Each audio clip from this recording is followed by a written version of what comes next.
Jadi dalam kitab Al-Hikam itu mengatakan sesempurna-sempurna diri kita adalah diri yang ma'rifat kepada Allah. Dan dalam kitab Al-Hikam itu ternyata saripati daripada syariat adalah tasawuf saripati. Kita berisi nyiur. Nyiur itu kan bentuk nih. Artinya berpola, berbentuk dan bertakyin, syariat namanya. Kemudian kita ambil isinya, kita perah, jadilah santan, itu saripati namanya.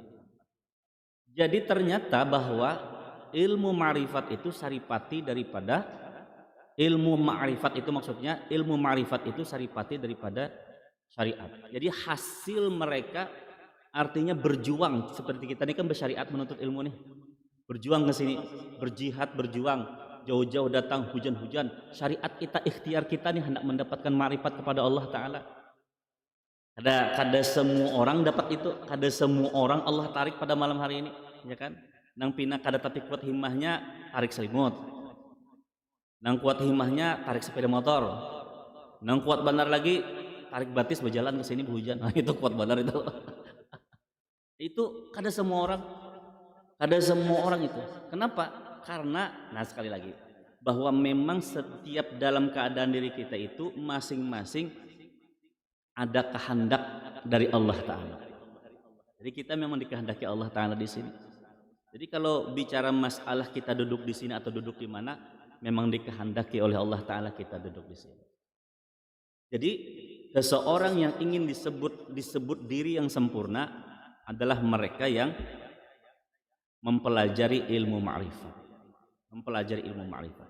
Syekh Junaidi Al-Baghdadi, ulama tasawuf kenamaan, mengatakan bahwa orang yang disebut ahli ma'rifat adalah orang yang sudah berketuhanan.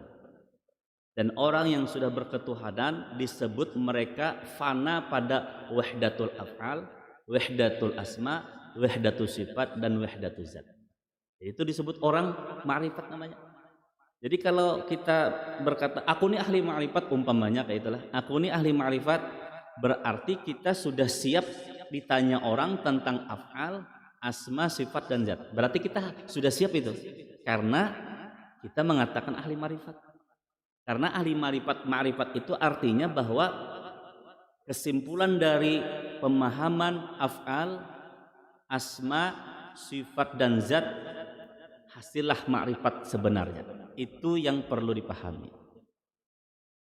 Sehingga kalau kita mengingat-ingat kalimat daripada Ibnu Athaillah As-Sakandariyah dalam kitab Al-Hikam itu, nah ini perlu kita pahami bahwa orang yang ahli ma'rifat atau orang yang sudah ma'rifat kepada Allah, meskipun ma'rifatnya itu pada pemahaman af'al, asma, sifat, dan zat, apalagi keseluruhannya paham, maka otomatis orang itu diangkat derajat dan martabatnya di sisi Allah, sehingga orang itu dibukakan akan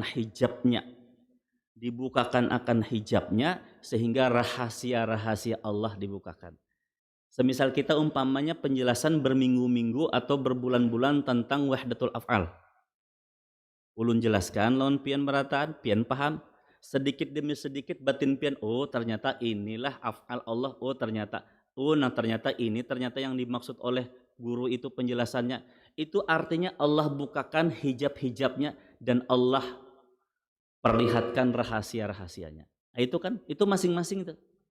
Nah, pada saat orang itu telah dibukakan hijabnya dan melihat rahasianya, karena rahasia af'al maksudnya, otomatis orang itu telah menjadi kekasih Allah Ta'ala.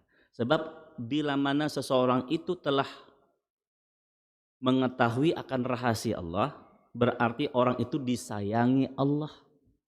Misal kita juga, apabila kita kada sayang, orang itu kada membuka rahasia kita. Biar kayak apa? Biar bakawan semua keselior, mungkin kita kada sayang, kada bakal terbuka rahasia kita. Sebab orang yang sudah dibukakan oleh Allah Ta'ala rahasia, berarti orang itu disayangi Allah. Definisi orang yang diberikan kasih sayang oleh Allah, berarti orang itu telah mendapat martabat kewalian di sisi Allah Subhanahu wa Ta'ala.